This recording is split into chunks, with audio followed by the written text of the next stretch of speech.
Hey guys, I'm here today to talk to you about painting walls in your house. I have painted a lot of walls in my time, including the wall behind me in our basement. And you probably could tell that I did it if you were here because you would see that the outlet covers have still not been put back on. But I find painting to be somewhat enjoyable. It's an easy thing for me to do when we're trying to renew or refresh a room or change the color scheme. And I just cannot bring myself to pay someone to paint my house in the interior. Exterior, different story, but interior walls, I feel like that's something that I should just do myself. And I've been painting for quite a while, like I said, but I've always had a hard time getting a super fine, crisp line at the interface between the wall and the ceiling. But I finally learned the technique to be able to get that super clean line. And I'm going to share that with you today, as well as my whole process for how I approach painting a wall from start to finish, including ending with putting the outlet covers back on. So I hope you'll enjoy the video and stay tuned. This is the wall in our basement that I'm going to be painting today. The first thing I need to do is to clean the wall. So I am going to vacuum the baseboards, vacuum the walls for any cobwebs, and also take a wet rag and run it along the baseboards to make sure I get all of the dust.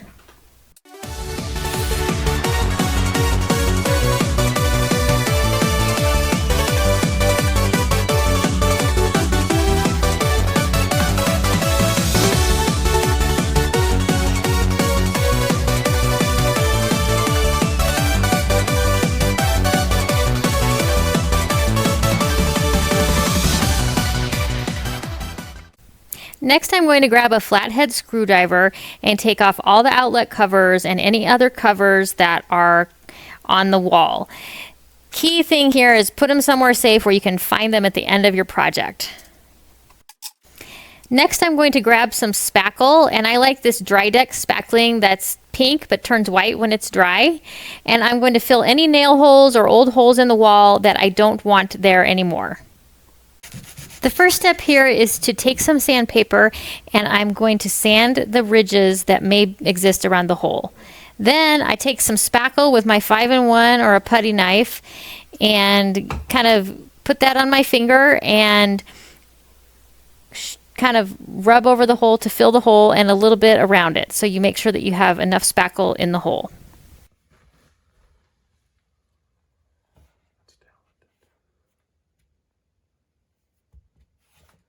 The final step I like to do is to take a wet paper towel and rub it over where I spackled to remove any excess spackle, so that when I finish my wall repair and paint, it doesn't look like I have a pancake on the wall.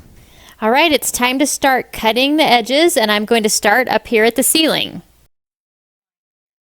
And the first thing that I have to do is tape it. I think you'll get the best results if you use the green frog tape for this step. I have to wear a headlamp for this because I can't see that well, and you really have to get this right on the line.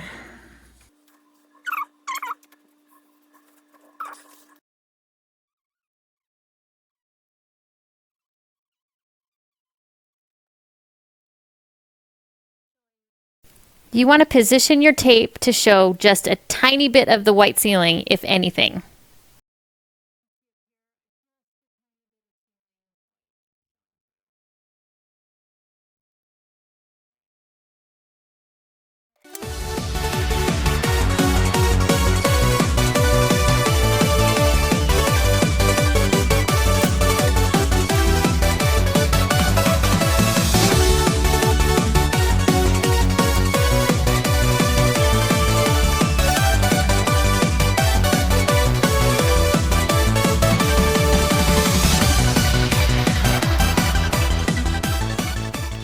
Now I'm going to start caulking, and you've probably seen one of these before. Relatively easy to use, but I caulked a couple days ago, so just gonna use the poker thing on the caulk gun to clean out my dried out stuff. Yeah, you just pop it in there, down, back down. And then you push on this, and that allows you to put your plunger in, and then you should be able to squeeze it. If you ever can't squeeze and nothing comes out, you might have to push your plunger in more. This releases the plunger. This is a really old one, so it's not working very good. But these things can kind of sometimes be mysterious, but oh, it's like darn near broken. So I'm gonna see if I can even make it work. There's a spring in here, and this screw puts pressure on the spring, and so I actually might need to tighten that.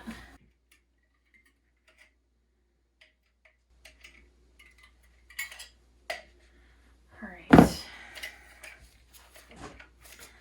We'll see if that works. I don't know if it's gonna work. Okay. Now I am going to caulk along the line where my tape and wall meet. I want to completely cover that edge of the tape with caulk. So I'll caulk it, and then I will run my finger along the line to really smooth that out and make sure that that edge of the tape is covered with caulk. This is super important that you make sure the edge of the tape is completely covered. And you can do this with white caulk or clear caulk. It doesn't matter.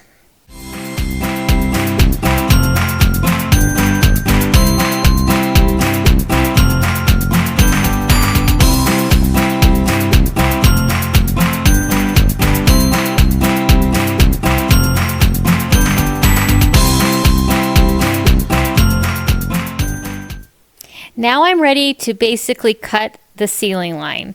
So what cutting is you're just painting all of the fine areas that you can't get to with the roller.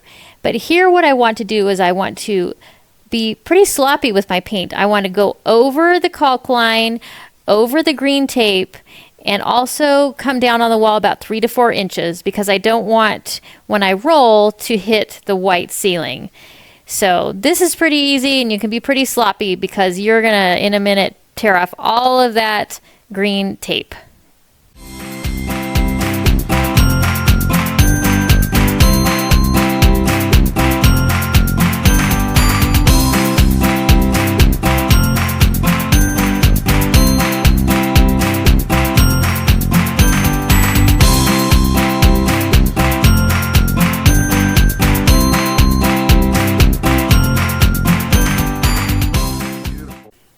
All right, immediately after you finish painting, you want to pull your tape. You do not want to let the paint dry or the caulk dry.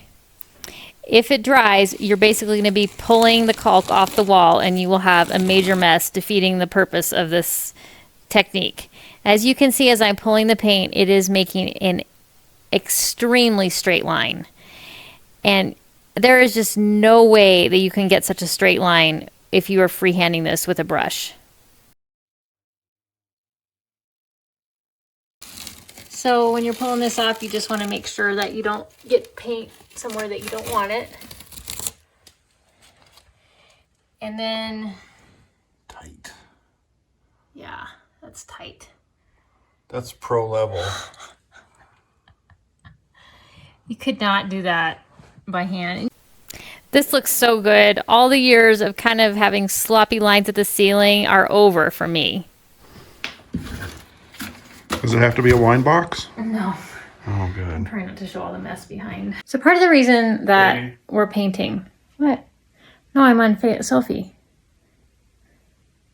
But you still gotta... Oh.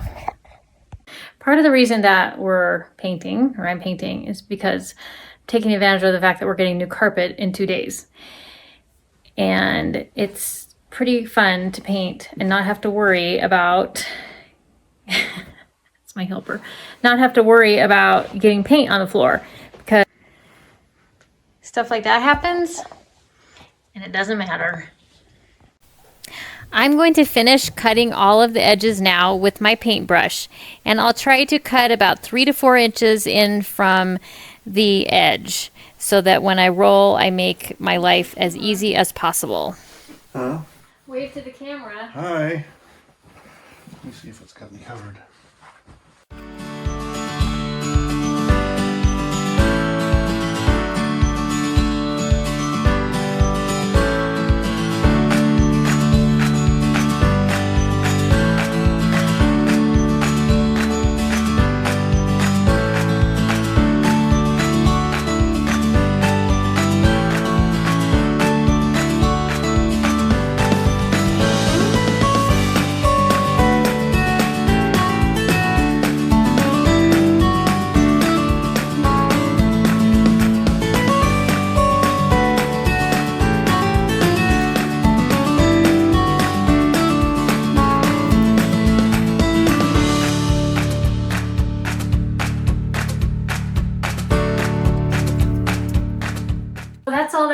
it for tonight. I did all the cutting and I'm gonna call it a night.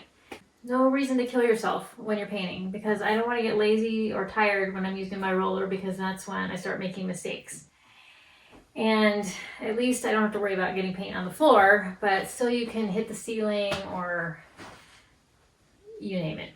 So I'm just gonna see if I can get rid of most of the paint on my brush, and then I'm gonna go wash my brush out with warm water and call it a night.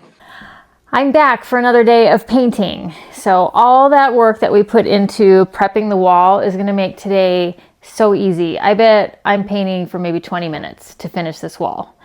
So just remember, if you do all the steps that I outlined before to get ready for today, today's gonna be a breeze.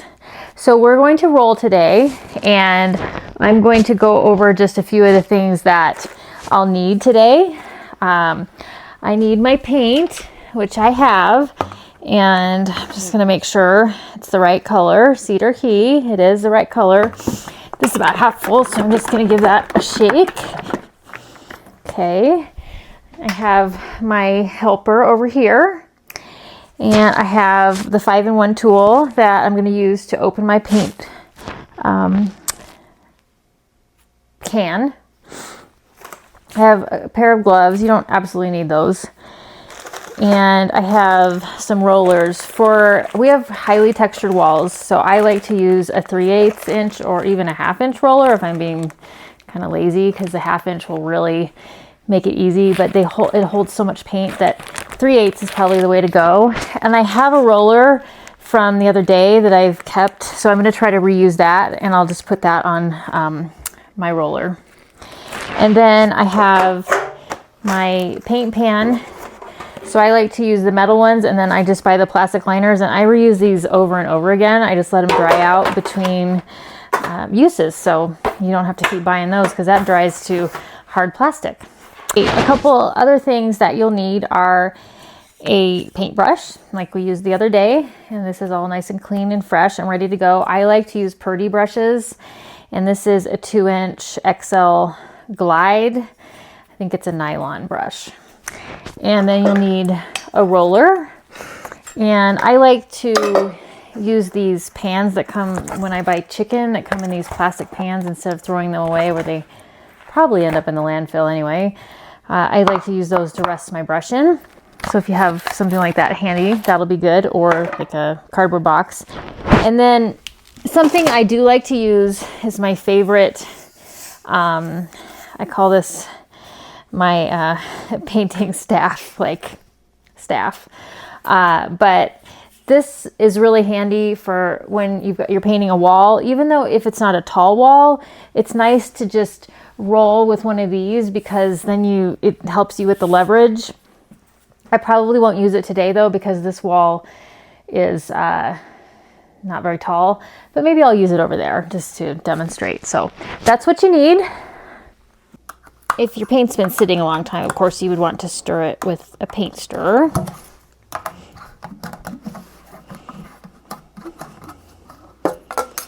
And the carpet's going away tomorrow. I can just set that on the carpet, no problem. And I'm going to pour this in.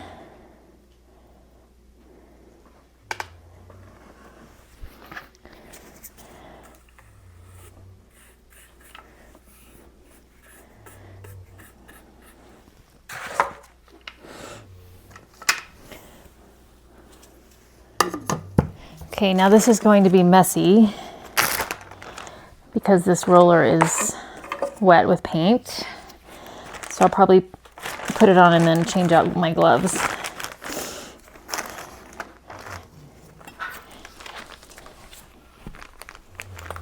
Actually, not too bad. All right. We are ready to roll. I'm just gonna get my roller with quite a bit of paint on it, and of course you would have drop cloths down if you were doing this in anywhere where you weren't going to, where you cared about the floor. And just gonna go ahead and start filling in all the gold. Now I'm going to do 2 coats on this because, as I mentioned, we have super highly textured walls, and it is sometimes just really hard to cover that texture in 1 coat, but I'm not going to cut it twice because I'm just not.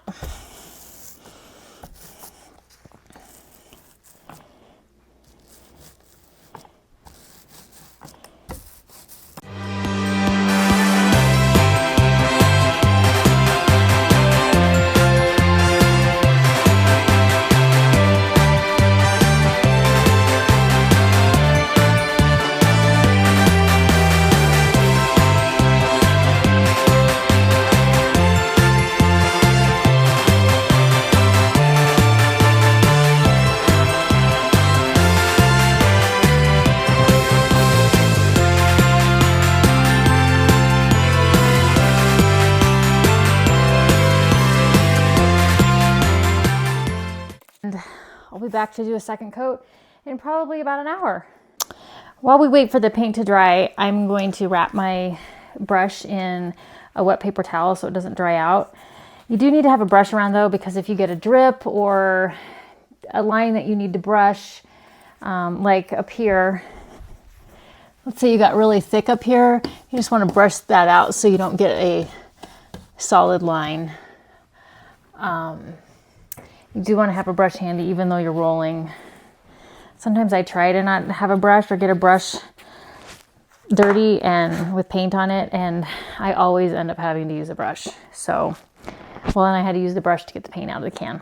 While my wall is drying, I'm also going to put my roller back in this Ziploc so it doesn't dry out. All right, I'm going to take a break, maybe get her some dinner, and we'll be back.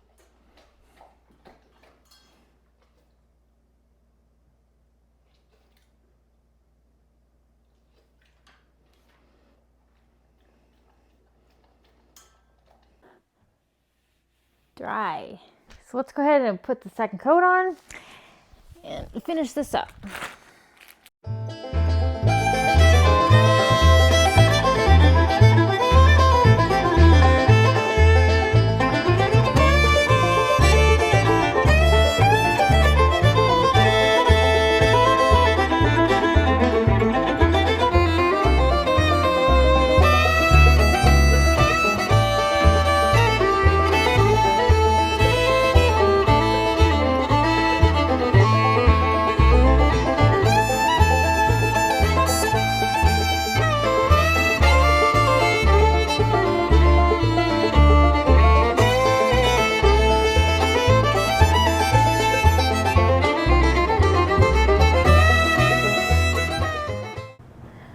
I'm done with my second coat. I timed how long it took me to roll each coat, and each coat took me 7 minutes. So as you can see, the rolling takes very little time. It's the prep work and the cutting that will eat up all of the time in this project. And now it's time for the most exciting part, the cleanup portion. First thing that I am going to do is try to get some of the paint out of the roller, because you would not believe how much paint a roller can hold. And the 5-in-1 tool has this half moon portion on it that is made to get the paint out of the roller. So just squeeze out as much paint as you want and then either toss the roller or save it for another day. Next, I'm going to try and get as much paint as I can out of the pan. I did pretty good on estimating how much paint I was going to need, but there is still a little bit left over that I'll use my brush to funnel into the pan, or into the can. I'm going to go upstairs now and wash my roller, brush, and 5-in-1 tool out in some warm water. I just washed out all my tools and I'm ready to complete the final step in this project, which is the dreaded replacing of the outlet covers and the doorbell cover. I don't know why, but this step I just never can complete it. We have many outlet covers missing in this house on walls that I've painted. But anyway, I hope you enjoyed this video and maybe learned something about painting that will compel you to paint your own wall in the near future. So have a great night and thank you for watching.